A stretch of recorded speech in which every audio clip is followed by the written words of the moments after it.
Hello, welcome once again to our little kitchen here at Wellness on Wheels. I'm going to talk to you about baking today, and we're going to make a very simple apple cake. To tell you the truth, this is a simplified version of a cake I made 3 years ago on the Food Network when I was lucky enough to be selected to participate in that special edition of Chopped called Clash of the Grandma. And I was lucky enough, fortunate enough to win that show, and I was extremely excited about it. So today we're going to do that cake, but we're going to make it simpler so it's easier for you to do it in the house. And I will show you as we go the kind of things you can substitute. And also, I want to tell you that you can involve your children. That is something which is so much fun, especially nowadays when we're all stuck at home, to have your kids work with you in the kitchen. One of the things I miss the most from my job at the moment is my classes with the little kids at the international school. I was fortunate enough to be going twice a week in two campuses of Lila, the International School of Los Angeles, to teach after school activities and do cooking classes with the little ones from 5 to 9, kindergarten to third grade. And it was the best part of my week because after you are in the hot kitchen, you're cooking for a big party and you're planning, everything, and it's so stressful to walk into those classes with just very few things because one of the campuses doesn't even have a kitchen, but sit down in that class with those little guys and girls and start working and to see their interest, to see how they decided to taste, the curiosity, that was priceless. And by the end of the year, they made so much progress. Kindergartner knew how to break an egg and separate egg and, the yolk and white. And then first graders, they could use a knife. And by second grade, they were a champion at everything. So this is what I miss the most. And that cake, which is fairly simple, they can help you with.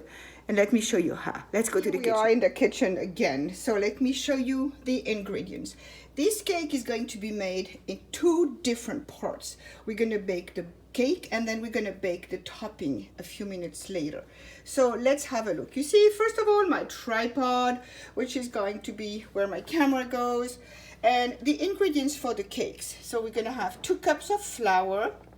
I'm going to add 1 cup of granulated sugar, which is not here yet, 3 eggs, and half a cup of butter, vanilla, and right now I have 3 apples, but they're tiny, so I don't know how they're going to cover the bottom of my pan.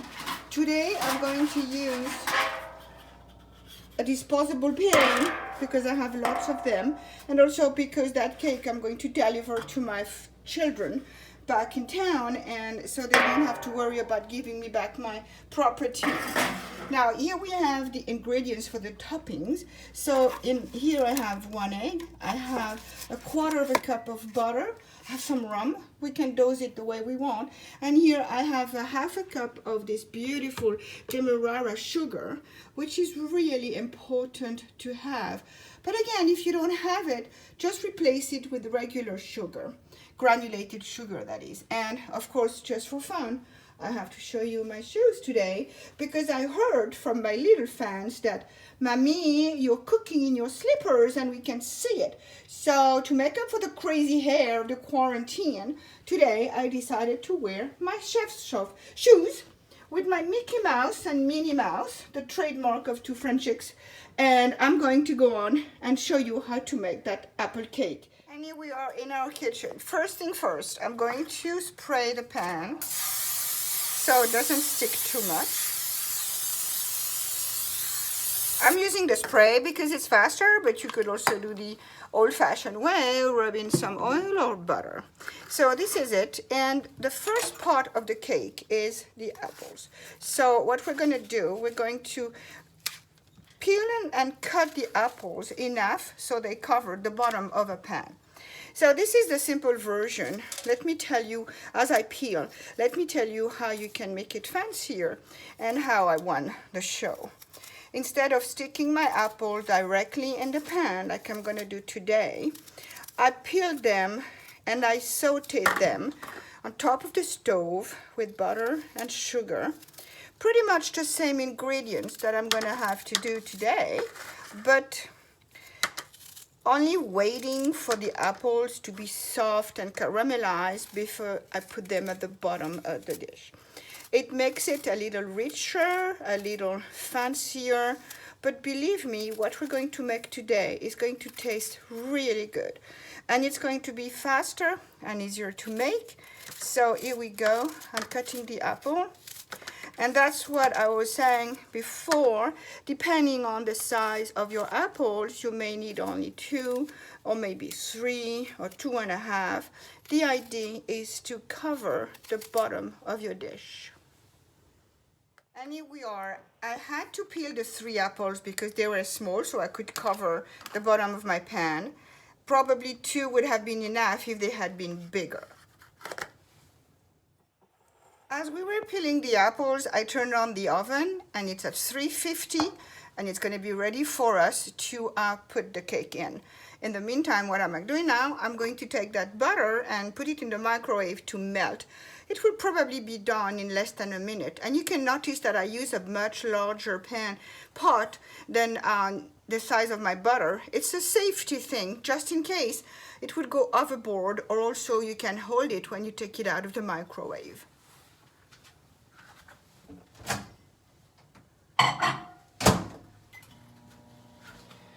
Now, what am I going to do? I'm going to take a bowl and I'm going to start a regular cake procedure.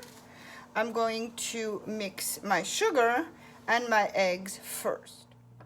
I have half a cup of regular granulated sugar in here, and I'm going to break my eggs, 3 eggs. Oh, the microwave is telling me that the butter has melted. Pretty good.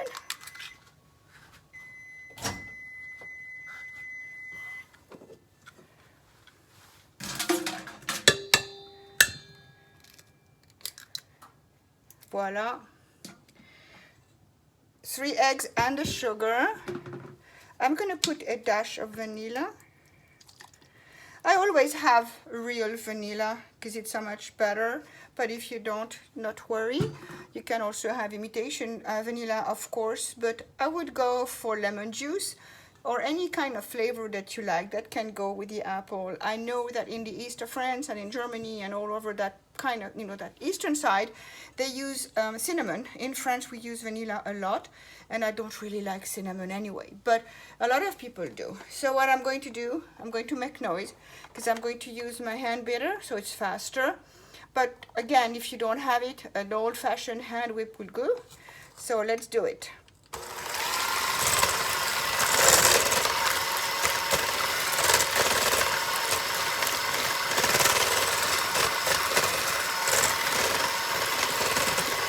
You want it to be nicely mixed. It's becoming paler. That's what you want.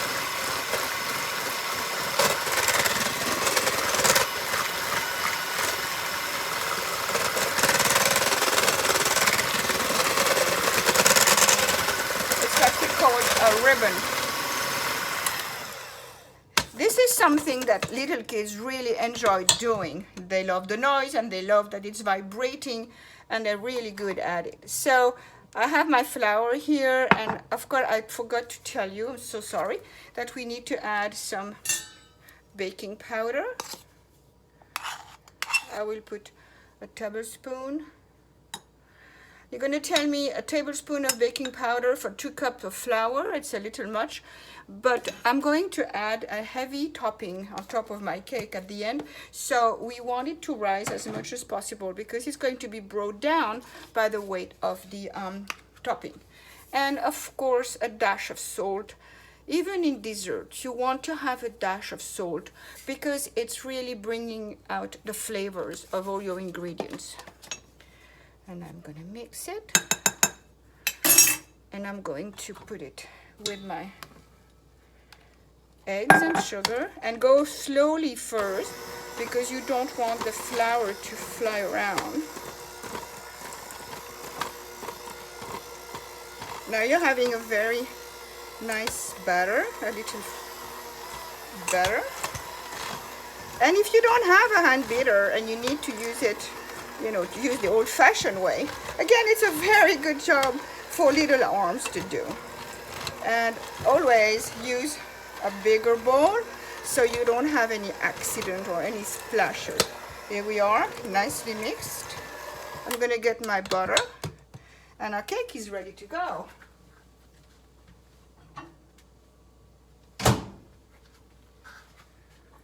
Melted butter may be better handled by adults because it's hot. And again, we're gonna start very slowly to make sure that we don't splash around. And your batter is going to become very supple, soft, nicely mixed. I can smell the hot butter and the vanilla that's already whetting my appetite. A little faster. And we're done. So now the first part of our cake is ready. What I'm going to do, I'm going to pour it on top of the apple. It's a nice ribbon, smooth, not too thick, and not too liquid. Perfect. So let me remind you the proportions. We have in here 3 eggs, 2 cups of flour, a half a cup of granulated sugar, and a half a cup of melted butter. In the dry mix, we add a tablespoon of the baking powder and a pinch of salt.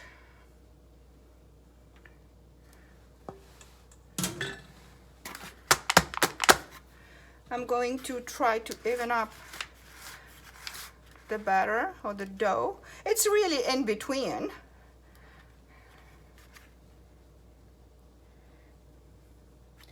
And I'm going to stick it in the oven for 15 to 20 minutes at 350. And again, what do I say? Do I give you a range of time? It all depends on the size of your pan, obviously, and if your oven is true to the temperature. And every oven is different no matter what. So while our cake is baking, I'm going to prepare the topping. And first of all, I'm going to take this little 1/4 of a cup of sugar. And let me repeat again, I always use unsalted butter because I like to control the amount of salt I put in a recipe. And also because when you melt the salted butter, it has a tendency to render water, and it's going to really mess up your ingredients. So let's put it in the microwave.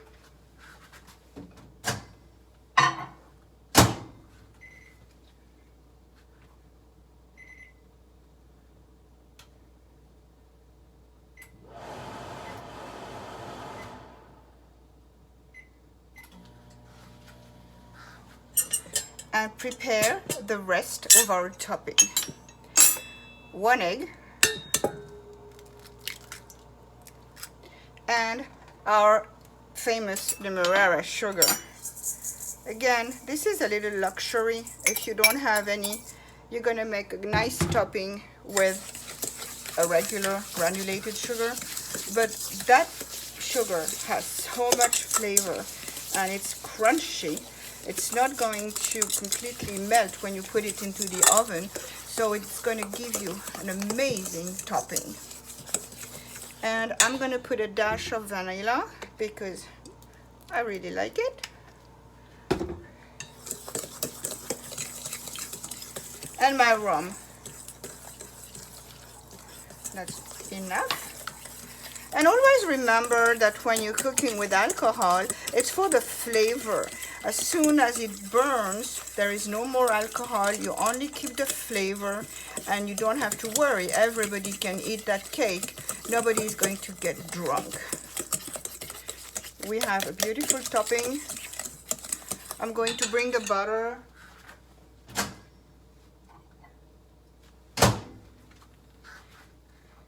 and add it slowly because it's hot. And now we just have to wait for the cake to be ready. So remember, it's been baking at 350. When I take it out to add the topping, I will bring it up to 400 because we want to give the top a nice brownish color. So this is ready. Now just waiting to assemble it. This is a very simple cake, delicious, so rich in flavors. Here is our cake out of the oven. That's exactly what I wanted to see. It's almost cooked, but not completely. And in my particular oven, it was there for 20 minutes at 350. So what I'm going to do, you see it puffed up nicely. What I'm going to do, I'm going to poke holes in there. And you can tell it's almost done on the side, but it's still gooey in the middle, which is exactly what we want. So I'm going to break it. And the reason I'm doing that is because I want the topping to go everywhere, even inside. Here is the topping we made ahead of time. And make sure that you actually stir it again, because while the cake was cooking, it separated a little bit. So now I'm stirring and stirring.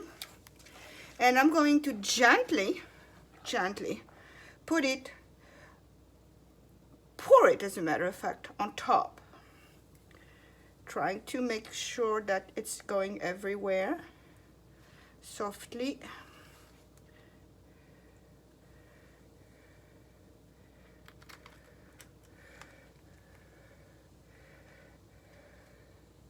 On the sides. And you see it's a little gooey here, so I'm going to push it in. Push it in. So because you're doing that, this is a cake that you're not going to be able to cut. It's going to be spooned out in the serving dishes. And you can serve it with ice cream, whipped cream, or just like that. And it's quite delicious as a dessert or as a breakfast cake. You see what I want? It's all inside because we don't want it to get out of the pan. And now it's going back into the oven, which I pushed up to 400. It could be even 410 or 415 if your oven is a little slow. And this is our finished cake. Look how beautiful the crust look. And you can see the little grains of the sugar. So that means it's going to be nice and crunchy under your teeth. Here it is. And the way to serve it, as I said, is going to be to spoon it out of the dish, which I'm not going to do right now because I told you before, this cake is going to travel all the way to Hollywood for my grandchildren. Here we are. Once again, we're done. I hope you enjoyed our baking class today, and I'll see you next week.